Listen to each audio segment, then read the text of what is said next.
बिस्मिल्लाहिर्रहमानिर्रहीम। अस्सलाम वालेकुम student. I am wise Ali combo, chemistry first year chapter 8 और आज हमारा टॉपिक है ionic product of water. Student, हम इसे डिसोसिएशन कांस्टेंट ऑफ वाटर भी कहते हैं, KW से इसे जाहिर करते हैं। हम इस लेक्चर में आयनिक प्रोडक्ट ऑफ वाटर के साथ साथ हम pH, POH उनको डिफाइन भी करेंगे और आयनिक प्रोडक्ट ऑफ वाटर के साथ उनका रिलेशन उसको भी डिफाइन करेंगे। तो आइए हम आगाज करते हैं आयनिक प्रोडक्ट ऑफ वाटर, जिसे हम KW से जाहिर करते हैं।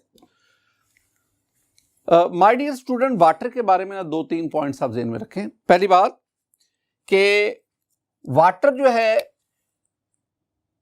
Water is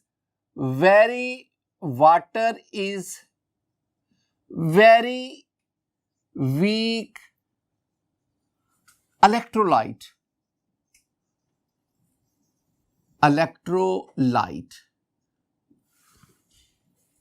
It shows very small value of electrical conductivity. ये बहुत कम इलेक्ट्रिकल कंडक्शन शो करता है, लेकिन आप इसके इलेक्ट्रिकल कंडक्शन को आप मेजर कर सकते हैं। ये बात ध्यान में रखें। दूसरी बात, वाटर में सेल्फ आयोनाइजेशन होती है। Water shows self ionization। अच्छा, सेल्फ आयोनाइजेशन हम किसे कहेंगे? सेल्फ आयोनाइजेशन हम कहेंगे वाटर की ही आयोनाइजेशन करता है। जैसे कि मेरे पास ये एक वाटर मॉलिक्यूल है, एक ये दूसरा वाटर मॉलिक्यूल है, मैं इसको HOH से रिप्रेजेंट करता हूं, HOH। अब इसमें स्टूडेंट देखेंगे, ये जो वाटर मॉलिक्यूल है ये आयोनाइज होगा, इसकी आयोनाइजेशन होगी। कौन करेगा? ये।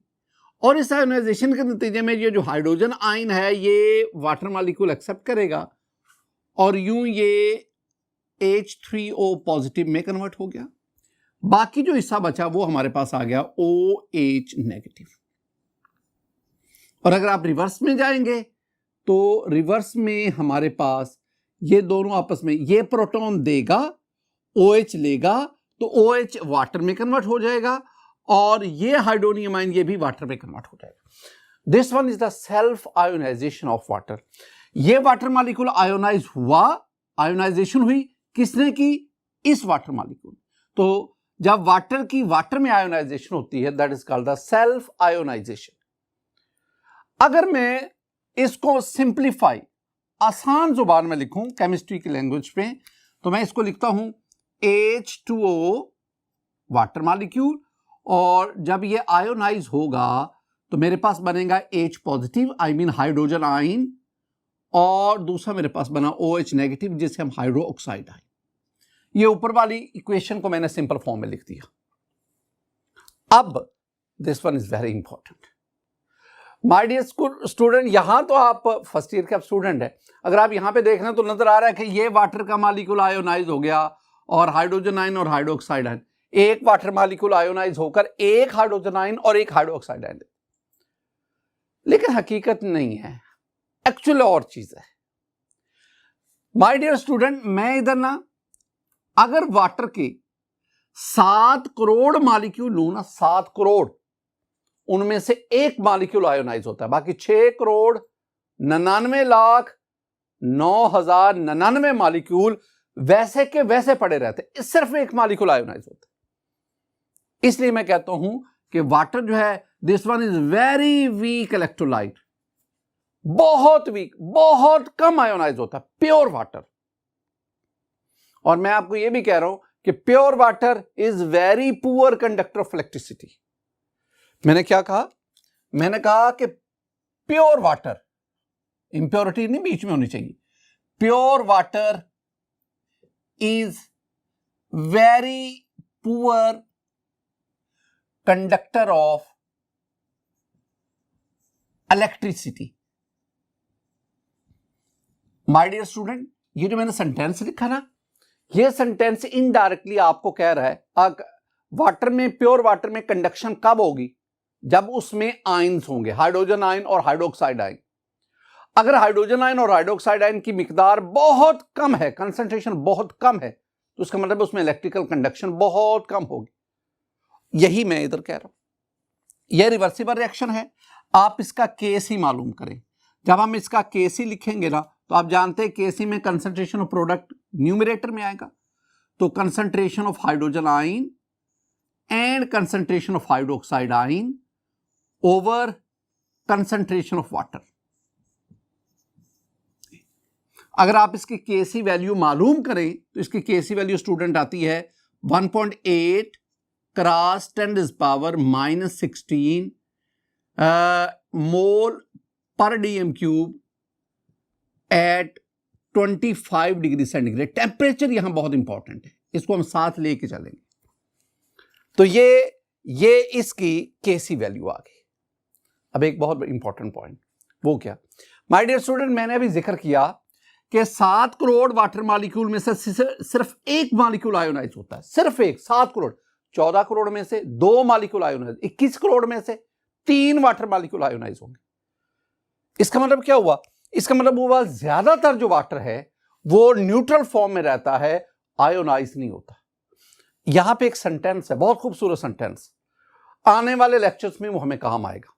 और वो क्या है कि ये जो मैं जब भी स्क्वायर ब्रैकेट डालता हूं, मैं बार बार आपसे पिछले लेक्चर्स में भी जिक्र किया, ये जो स्क्वायर ब्रैकेट है ये कंसंट्रेशन को जाहिर करती है, और कंसंट्रेशन का हम यूनिट आमतौर पर यहां ले रहे हैं मोल पर डीएम क्यूब। तो इसका मतलब हुआ कि ये रिएक्शन जो है इसकी केसी वैल्यू हमें बता रही है कि ये जो रिएक्टेंट है इसकी कंसंट्रेशन पर कोई खास फर्क नहीं पड़ा। हम कह सकते हैं the concentration of water remains almost constant. Concentration of water remains almost constant. Water की कंसंट्रेशन तकरीबन कांस्टेंट रही। जब 7 करोड़ में से 1 मॉलिक्यूल आयोनाइज होता है, जब 14 करोड़ में से 2 मॉलिक्यूल आयोनाइज होते हैं, जब 21 करोड़ में से 3 मॉलिक्यूल। अब एक आदमी के पास 21 करोड़ रुपया है, 3 रुपए उसके जाया हो गए, तो हम क्या कहेंगे? हम कहेंगे वो लुट गया, बर्बाद हो गया। 21 करोड़ में से 3 रुपए का जाया हो जाना कोई मानी नहीं रखे। हम कहेंगे उसकी जो अमाउंट है वो ऑलमोस्ट सेम है, तकरीबन वही है, 3 रुपए से कोई फर्क नहीं पड़ता। यही यहां पे हाल है। 21 करोड़ वाटर मॉलिक्यूल में से 3 आयोनाइज होते हैं, 14 करोड़ में से 2 होते हैं, 7 करोड़ में से 1 होता है। तो अगर 7 करोड़ में से 1 मॉलिक्यूल आयोनाइज होता है तो हम कह सकते हैं कि concentration of water remains almost constant. अगर कंसंट्रेशन ऑफ वाटर कांस्टेंट है तो बेटा जी कांस्टेंट को उठा के कांस्टेंट की तरफ ले जाए, केसी इज आल्सो कांस्टेंट। तो मेरे पास ये आ जाएगा, ये होगा K C concentration of water that is equal to concentration of hydrogen ion and concentration of hydroxide ion। ये हमारे पास है। अब एक और बहुत अहम बात, ये क्या चीज है? Product of K C and concentration of water, ये क्या चीज है? माय डियर स्टूडेंट, ये जो केसी है और product of concentration of water, K C और कंसंट्रेशन ऑफ वाटर दोनों का प्रोडक्ट ले, इसको हम 2 चीजें कहेंगे। अगर आप इसको सिंबॉलिकली जाहिर करना चाहते हैं तो इन दोनों का प्रोडक्ट कहलाता है KW, और KW ही आज हमारा टॉपिक है। KW को मैं क्या कहूंगा? KW को मैं कहूंगा कि KW is ionic product of water. KW को मैं कहूंगा डिसोसिएशन कांस्टेंट ऑफ वाटर। दूसरी बात, मैं KW की ना वैल्यू मालूम करना चाहता हूं कि KW की वैल्यू क्या है। तो भाई अगर आप KW की वैल्यू लेना चाहते हो तो आप KC की वैल्यू और कंसंट्रेशन ऑफ वाटर इसकी वैल्यू मालूम करें। माय डियर स्टूडेंट, ये जो KC है इसकी वैल्यू का हमें पता है। KC की वैल्यू हमने लिखी है 1.8 क्रॉस 10⁻⁻16। अब मैं इस वैल्यू को मल्टीप्लाई करूंगा किससे? कंसंट्रेशन ऑफ वाटर से। अब कंसंट्रेशन ऑफ वाटर इसकी वैल्यू क्या है, इसको मालूम करना चाहते हैं। बेटा जी कंसंट्रेशन ऑफ वाटर के अंदर इसकी वैल्यू लिखी हुई है, अगर आप समझ सकते हो तो देखो, यह लिखा हुआ है कंसंट्रेशन ऑफ वाटर। ये लिखा हुआ है, यानी मैंने लिखा कंसंट्रेशन ऑफ वाटर। कंसंट्रेशन हम किसे कहते हैं? कंसंट्रेशन हम कहते हैं, लेते हैं मोल पर डीएम क्यूब में। कंसंट्रेशन होती है ऊपर मोल, नीचे वॉल्यूम, डीएम क्यूब वॉल्यूम। तो इसका मतलब है कंसंट्रेशन ऑफ वाटर कैसे मालूम करेंगे, इसके लिए जरा कंसेप्चुअली बात को समझना। माय डियर स्टूडेंट, मेरे पास ये एक कंटेनर है, एक बड़ा सा बीकर है। इस कंटेनर का वॉल्यूम है 1 D M cube. The volume of this container is 1 D M cube. इसको मैं मुकम्मल तौर पर पानी से भर देता हूं। अब volume of water that is equal to 1 D M cube. अब आप एक और काम करें, आप इस सारे पानी का जो है आप इसका मैस मालूम करें। तो माय डियर स्टूडेंट, आप ज़हन में ये रखना है कि ये जो 1 डीएम क्यूब वॉल्यूम वाटर है, इसका जो मैस है ये 1000 ग्राम है। दो बातें आ गई।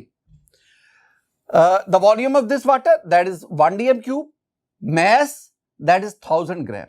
मुझे मैस नहीं चाहिए, मुझे इसके मोल चाहिए। तो वेरी सिंपल, आप 1000 divided by 18, what is 18? 18 is the yes molar mass of water. तो मैस ओवर मोलर मैस यानी 1000 डिवाइडेड बाय 18। अगर आप इसको सॉल्व करोगे द आंसर विल बी 55.5 मोल। तीन चीजें हो गई। ये जो मैंने कंटेनर में, इस बीकर में ये जो पानी लिया था, the volume of this water is 1 D M cube, the mass of this water is 1000 gram, while the number of moles of this water is 55.5 moles. अब कंसंट्रेशन क्या होती है? कंसंट्रेशन होती है मोल पर वॉल्यूम।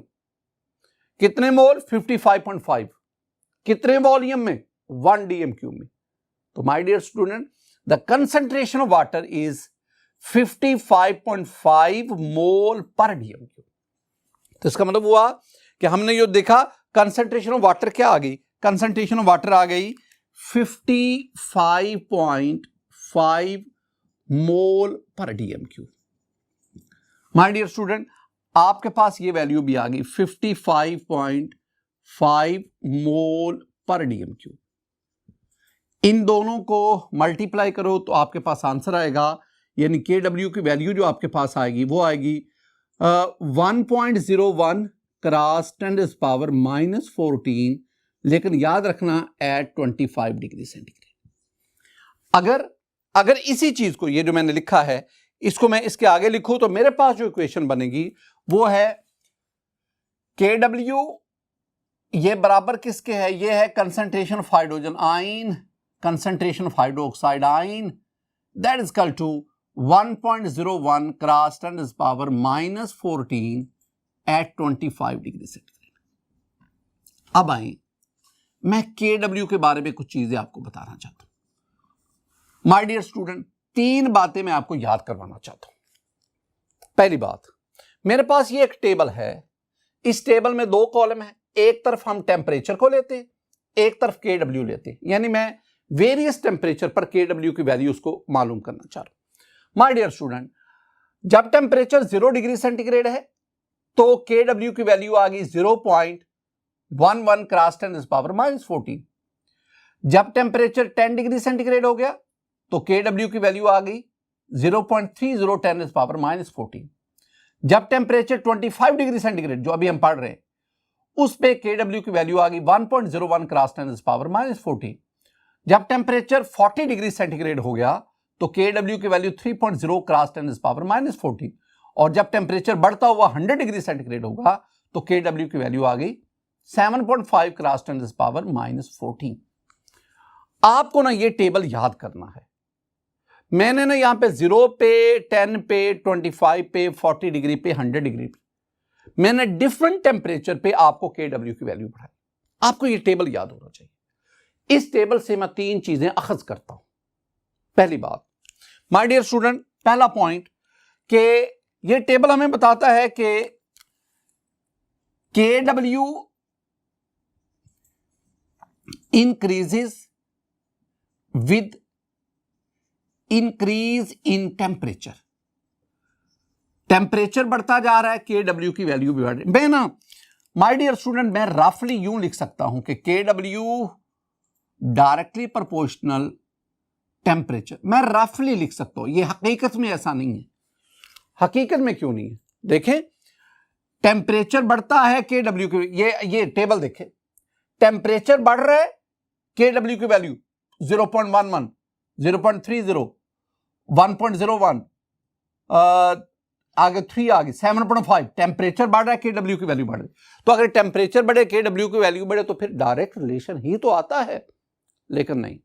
दूसरा पॉइंट ये, माय डियर स्टूडेंट, ये जो डायरेक्ट रिलेशन है ना, ये हमें क्या समझाता है? ये डायरेक्ट रिलेशन हमें समझाता है कि देखें, ये डायरेक्ट रिलेशन हमें क्या बता रहा है? ये बता रहा है, ये मेरे पास एक्स एक्सिस है, ये वाई एक्सिस है। अगर टेम्परेचर बढ़ने से के डब्ल्यू की वैल्यू रेगुलरली बढ़े, यानी जितने गुना टेम्परेचर बढ़े उतने गुना के डब्ल्यू की वैल्यू बढ़े, उतने गुना, तो मेरे पास ये डायरेक्ट स्ट्रेट लाइन आती है। अगर ये स्ट्रेट लाइन आए तो फिर हम कहेंगे कि K W is directly proportional to temperature. ये एक हाइपोथेटिकल बात की, लेकिन अगर आप हकीकत में देखें और आपके पास जो वैल्यूज हैं टेबल में, उसको यहां पे प्लॉट करें, तो प्लॉट करने पर स्टूडेंट आपके पास ये जो रेड लाइन है ये आती है। अब ये रेड लाइन स्ट्रेट नहीं है, स्ट्रेट नहीं है, बिल्कुल स्ट्रेट नहीं है। इसका मतलब क्या हुआ कि टेम्परेचर बढ़ने से के डब्ल्यू की वैल्यू बढ़ती है, बट दिस इंक्रीज इन के डब्ल्यू इज नॉट रेगुलर। ये रेगुलर नहीं है, इररेगुलरली बढ़ती है। तो मैं क्या कहूंगा कि K W increases इररेगुलरली with temperature.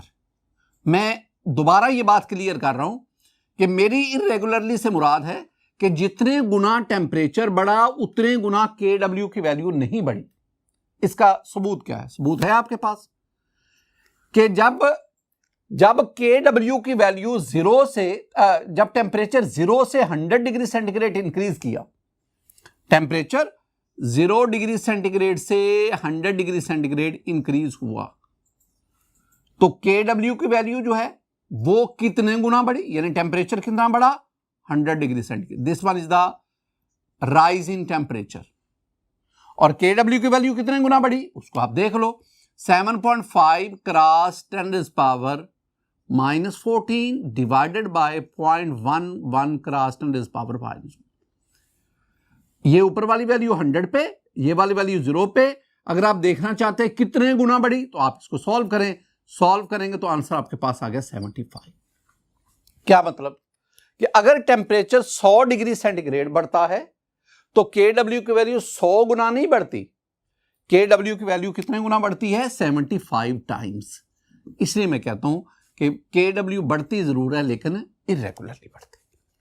My dear student, हम आगे बढ़ते हैं। एक और चीज वो है हमारे पास कि K W that is equal to concentration of hydrogen ion, concentration of hydroxide ion, that is equal to 1.01 cross 10⁻⁻14 at 25 degree centigrade. Student मैं ना इसको ना भी लिखूँ ना, मैं 1.01 10⁻⁻14 को सिंपल 10⁻⁻14 भी लिख दूँ ना, तो इसका मतलब है मैंने यही लिखा है।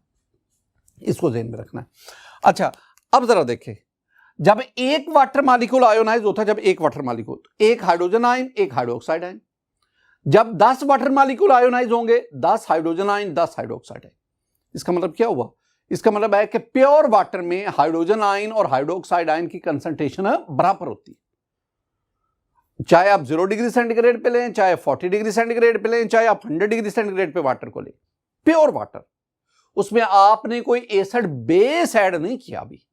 तो प्योर वाटर में हाइड्रोजन आयन और हाइड्रोक्साइड आयन दोनों की कंसंट्रेशन बराबर है। यानी मैंने कहा कि in pure water the concentration of hydrogen ion is equal to the concentration of hydroxide ion, दोनों की कंसंट्रेशन बराबर है।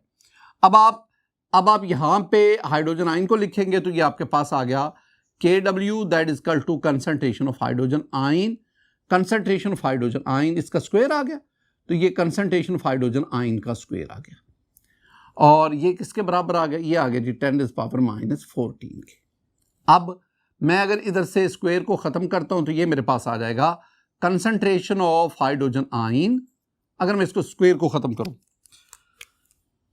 अंडर रूट, तो इधर भी मुझे अंडर रूट लेना पड़ेगा, तो ये मेरे पास आ गया 10⁻, कंसंट्रेशन ऑफ हाइड्रोजन आयन। अब मेरे पास ये खत्म हो गया, ये रह गया 10⁻⁻7। माय डियर स्टूडेंट, सिमिलरली अगर मैं कंसंट्रेशन ऑफ हाइड्रोक्साइड आयन लूं, तो अगर दोनों की कंसंट्रेशन बराबर है प्योर वाटर में, तो अगर हाइड्रोजन आयन की कंसंट्रेशन 10⁻⁻14 है तो हाइड्रोक्साइड आयन की कंसंट्रेशन भी 10⁻⁻7 मोल per D M cube, and here is also the mole per D M cube. ये बहुत बड़ा मैसेज है स्टूडेंट। वो जो मैं कह रहा था ना कि 7 करोड़ वाटर मॉलिक्यूल ने, उसमें से 1 वाटर मॉलिक्यूल आयोनाइज होता है। ये मैं क्या बता रहा है, ये मैं कह रहा है, ये वाले जो वैल्यू, ये मैं कह रही है आपके पास ये वाटर था ना H2O, ये आयोनाइज हुआ, आपके पास बन गया हाइड्रोजन आयन, आपके पास बन गया हाइड्रोक्साइड आयन। ये जो कैलकुलेशन हमने की है, ये कैलकुलेशन में बताती है कि आपके पास वाटर था 55.5 मोल। वो जो आपने 1 DMQ वाटर लिया था तो वो एक्चुअली इतने मोल था, इतने मोल वाटर लिया, उसमें से आपके पास हाइड्रोजन आयन कितने आए 10⁻⁻7 मोल, हाइड्रोक्साइड आयन कितने आए 10⁻⁻7 मोल।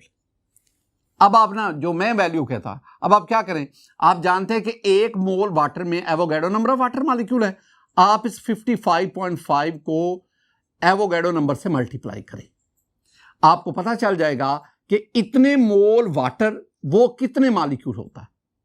और अगर आप इसमें मॉलिक्यूल इसके यानी आयंस निकालना चाहते हो, आप 10⁻⁻7 को एवोगैड्रो नंबर से मल्टीप्लाई करें, तो आपको पता चल जाएगा कि 10⁻⁻7 मोल हाइड्रोजन आयन, इसमें हाइड्रोजन आयन की तादाद कितनी। अब आपके पास वाटर मॉलिक्यूल की तादाद, हाइड्रोजन आयन की तादाद, आप इनको कंपेयर करो।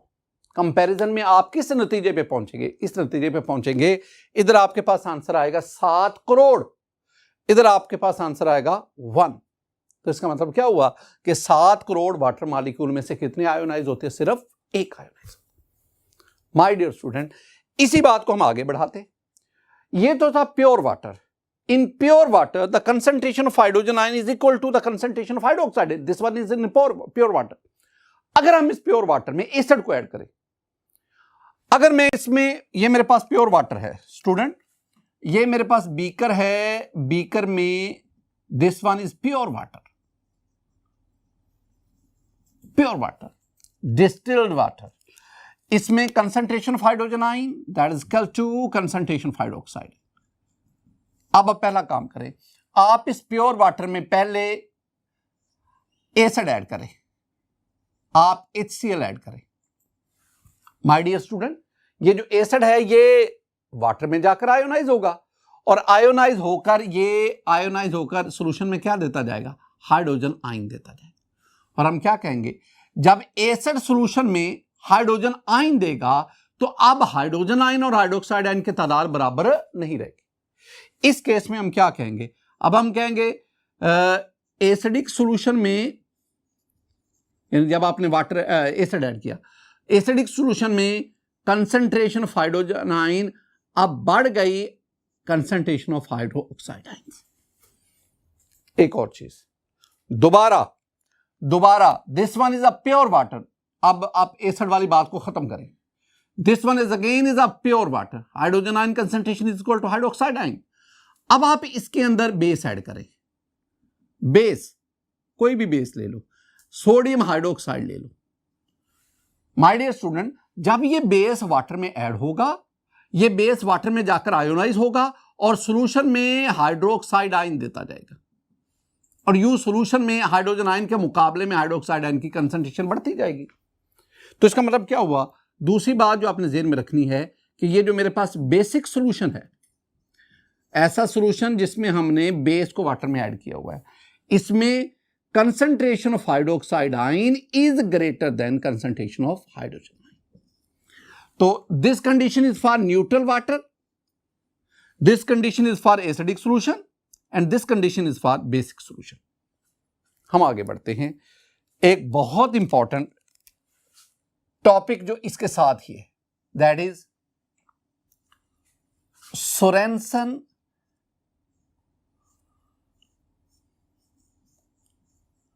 Sorensen's contribution.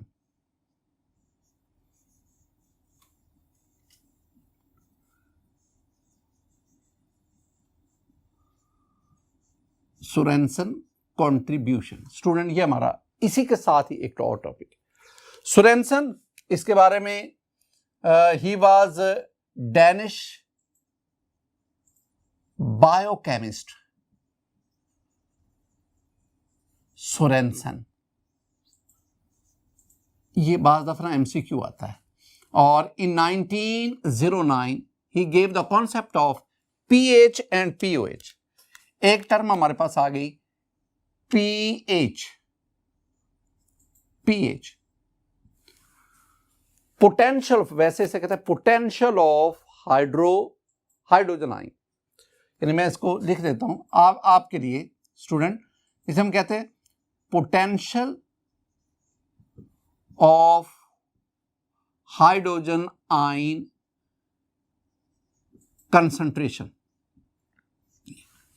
Potential of hydrogen ion, hydrogen ion या हाइड्रोजन कंसंट्रेशन ना भी लिखे, पोटेंशियल ऑफ, आप इसे पोटेंशियल ऑफ हाइड्रोजन आयन। ये ना असल में पीएच, ये टर्म सबसे पहले सोरेनसन ने इंट्रोड्यूस करवाई। एक्चुअली किसी भी एसिड में, किसी भी बेसिक सॉल्यूशन में, एसिडिक सॉल्यूशन में हाइड्रोजन आयन की या हाइड्रोक्साइड आयन की कंसंट्रेशन इतनी कम होती है कि न्यूमेरिकली उसको एक्सप्रेस करना, उसको कैलकुलेट करना ये मुश्किल होता है। अब एक चीज, मुझे इसकी डेफिनेशन चाहिए। माय डियर स्टूडेंट, डेफिनेशन तो मैं वही लिखूंगा जो हमारी टेक्स्ट बुक में है, लेकिन मैं पहले आपको समझाना चाह रहा हूं। पीएच जो होती है ना, ये pH that's equal to minus log concentration of hydrogen ion, minus log concentration of hydrogen. ये है एक्चुअली, ये होता है कि pH that is log 1 over hydrogen ion concentration.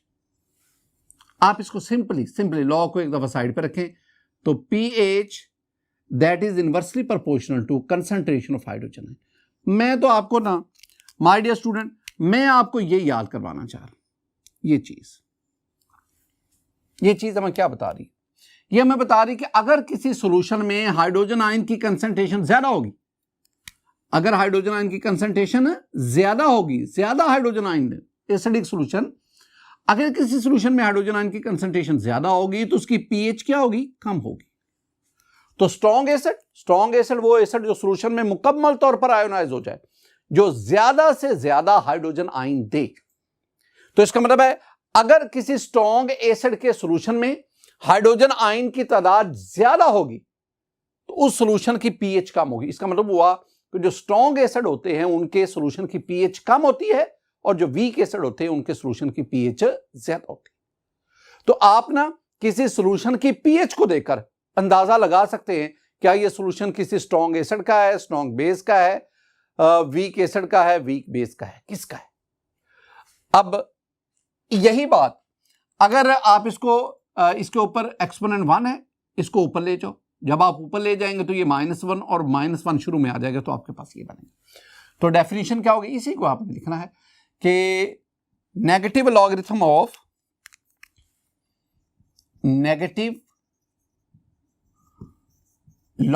Of hydrogen ion concentration is called pH. और फिर हम इसकी बेस पे एक ना पीएच स्केल भी बनाते हैं। मैंने जो बात कही आपसे कि आपने ये चीज अपने जेहन में रखनी है कि पीएच इनवर्सली प्रोपोर्शनल टू, इसे इनवर्सली कहते हैं या रेसिप्रोकल कहते हैं, हाइड्रोजन आयन कंसंट्रेशन। इनवर्सली कह लो या रेसिप्रोकल कह लो, ये बात जेहन में रखनी है कि अगर पीएच ज्यादा होगी, बहुत ज्यादा होगी, तो वो वेरी स्ट्रॉन्ग एसिड, और अगर पीएच का, अगर मैं एसिडिक सॉल्यूशन का कंपैरिजन करूं, और अगर pH कम होगी तो हम कहेंगे weak acid. I am sorry, अगर pH कम होगी तो वो स्ट्रॉन्ग एसिड होगा, और अगर pH बढ़ती जाएगी, ज्यादा होगी, तो that is the weak acid. और अगर pH 7 से भी बढ़ जाए, 7 से आगे निकल जाए, तो इसका मतलब वो होगा वो आप एसिड की बजाय आप बेस की तरफ चले जाते हैं। एक ध्यान में रखो ना कि pH जो है आमतौर पर pH की वैल्यू 0 से लेकर 7 और फिर 14 तक जाती है आमतौर पर। तो इसका मतलब हुआ कि अगर 0 की तरफ है तो वो स्ट्रॉन्ग एसिड है, और अगर 7 की तरफ है तो वो वीक एसिड है, और अगर किसी सॉल्यूशन की pH 7 है तो वो न्यूट्रल एसिड है, और अगर 7 से बढ़ रही है तो वो वीक बेस है, और अगर 14 के करीब पहुंच गई तो that is strong base. Strong base, ये एक तरतीब है जिसको आप ज़हन में रखेंगे। माय डियर स्टूडेंट, pH के साथ एक और हमारे पास टर्म आती है, दैट इज POH। POH बिल्कुल same definition, same negative logarithm of OH negative hydroxide ion concentration is called POH। और आप इसे क्या लिखेंगे, आप लिखेंगे कि POH that is equal to minus log OH negative concentration. जैसे मैंने pH के लिहाज से आपको समझाया, आपने POH के लिहाज से भी इस बात को समझना है। आगे बढ़े, मैंने ना एक रिलेशन अभी आपके सामने स्टूडेंट ये डिस्कस किया। मैंने कहा कि KW that is equal to concentration of hydrogen ion, concentration of hydroxide ion that is equal to 10⁻⁻14 at 25 degree centigrade. ये रिलेशन मैंने डिराइव किया। अब एक बात को जरा सुनना, बहुत कंसेप्चुअल पॉइंट है, जरा गौर से सुननी बात को। माय डियर स्टूडेंट, ये जो आपके पास KW की वैल्यू आ रही है ना, KW की, अगर आपने 0 डिग्री सेंटीग्रेड पे ली है तो वो 0.11 क्रॉस 10⁻⁻14 है। अगर आपने ये 0 डिग्री सेंटीग्रेड पे थी, आपने 25 डिग्री सेंटीग्रेड पे ली 1.01 क्रॉस 10⁻⁻14 एट 25। अब ना एक होता है साइंटिफिक नोटेशन और एक होता है कॉमन नोटेशन, दो चीजें। अगर मैं लिखता हूं ना ये 10 की पावर में, तो this is called scientific notation. Scientific notation 10⁻⁻14, this is called the scientific notation. This is one is called the exponential notation. ये दो टर्म है, साइंटिफिक और exponential. This one is the scientific और एक्सपोनेंशियल नोटेशन। लेकिन इसकी बजाय अगर मैं 14 लिख दूं तो this one is the common notation. अब ना जब कोई वैल्यू साइंटिफिक नोटेशन यानी एक्सपोनेंशियल फॉर्म में आए, that is difficult to understand, difficult to calculate, difficult to compare. लिहाजा साइंटिस्ट हमेशा अवॉइड करते हैं कि उनके कोई भी वैल्यू साइंटिफिक नोटेशन में आए। अगर आ जाए तो फिर इसका इलाज क्या है? मैं साइंटिफिक नोटेशन में कैलकुलेशन नहीं कर पा रहा, मैं समझ नहीं पा रहा, मैं कंपेयर नहीं कर पा रहा, तो कोई बात नहीं, आप इस साइंटिफिक नोटेशन को कॉमन नोटेशन में कन्वर्ट कर दें। कैसे कन्वर्ट करें? आप ना इसका नेगेटिव लॉग ले लें। इसका मतलब है जब आप साइंटिफिक नोटेशन में वैल्यू का नेगेटिव लॉग लेंगे तो वो किस में कन्वर्ट हो जाएगा? Common notation. इसका मतलब है अगर KW में वैल्यू आ रही है साइंटिफिक नोटेशन में, तो भाई मैं KW का लॉग ले लेता हूं, माइनस नेगेटिव लॉग ले लेता हूं। मैं KW का नेगेटिव लॉग ले लेता हूं। जब KW का नेगेटिव लॉग लेंगे इट विल बी PKW। ये PKW कहलाता है। आज ये बात अपने ज़हन में बिठा लें स्टूडेंट, ये आगे काम आनी है। मैं सिर्फ दो बातों पे जोर दे रहा हूं।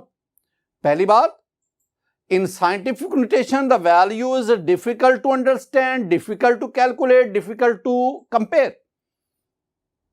If you want to convert the scientific notation into common notation, तो आप क्या करेंगे? आप उस scientific notation का negative log लेंगे। In KW the value is in scientific notation। अगर आप उसको common notation में ले जाना चाहते हैं तो आप KW का negative log। एक तो ये बात है। दूसरी बात, जब भी आपने किसी वैल्यू के साथ माइनस लॉग लिखना है तो आपने इसके काउंटर में माइनस लॉग की जगह पे क्या लिख देना है, ये P, ये KW, तो KW वैसे आ गया ना, तो माइनस लॉग की जगह पे क्या आ गया, P। ये आगे भी मुझे कई जगहों पे आपको समझाना है, लेकिन यहीं पे समझो।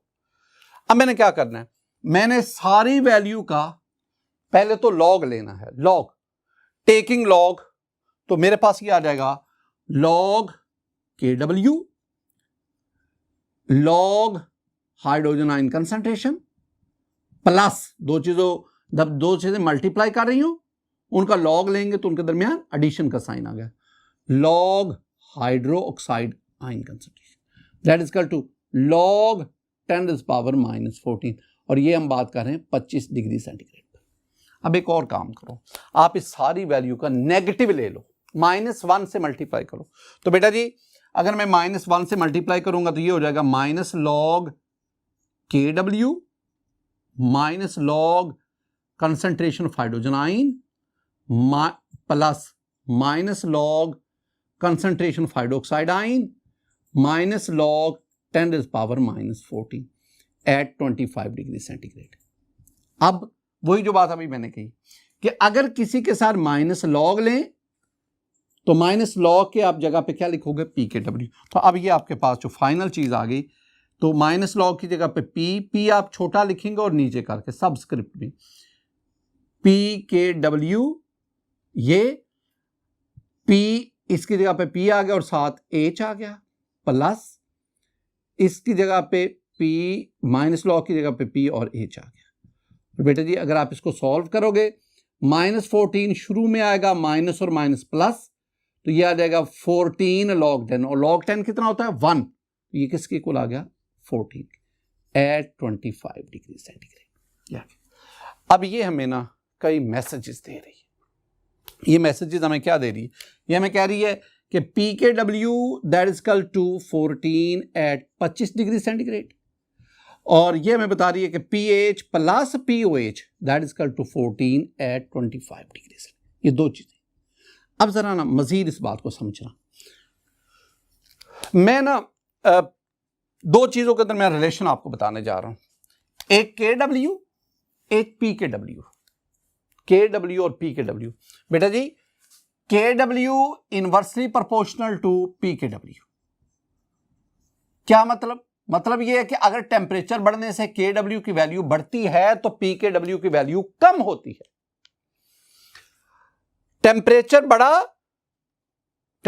बढ़ा KW की वैल्यू बढ़ी, लेकिन इनवर्स रिलेशन क्या कहता है कि अगर इसकी वैल्यू बढ़ेगी तो इसकी वैल्यू कम।